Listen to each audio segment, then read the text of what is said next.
অন্ধকার ঘরের মেঝেতে বসে 5 বছরের পিউ একাই খেলছিল লুডু। দানটা ঘুরল, আরও হেসে তাকালো খালি চেয়ারের দিকে। এবার তোমার পালা, ধরো। ঠিক তখনই চেয়ারটা নিজে নিজেই টেবিলের দিকে এগিয়ে এলো। শহরের কোলাহল থেকে দূরে একটা পুরনো বাড়িতে রফিক আর নীলা নতুন করে থাকতে এসেছিল। ওদের 5 বছরের মেয়ে পিউ কয়েকদিন ধরেই একটু একটু বদলে যাচ্ছিল। রফিক খেয়াল করল পিউ প্রায়ই একা রুমে বসে কারোর সাথে কথা বলে, কিন্তু রুমে আর কেউ থাকতো না।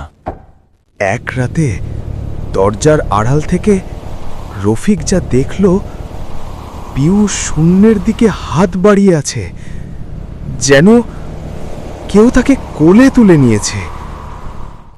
ভয়ে রফিক লাইট জ্বালালো।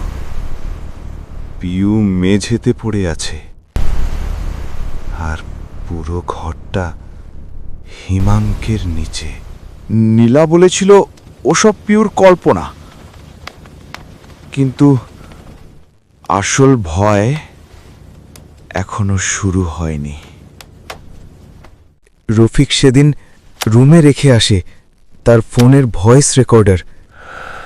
কিছুক্ষণ পর রেকর্ডিং চালাতেই পিউ হাসছে, আর তার পাশেই একটা অমানসিক কণ্ঠ, রফিককে বলো এই ঘরটা ছেড়ে দিতে, না হলে ওর কলিজাটা আমার খুব পছন্দ হয়েছে।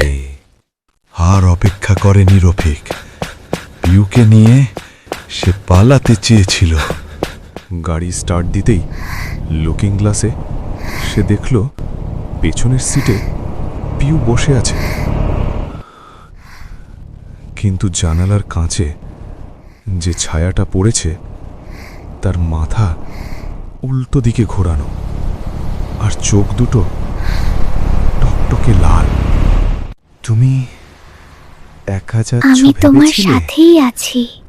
আমি তো তোমার Cold সাথেই blue আছি। moonlight fills the car rise.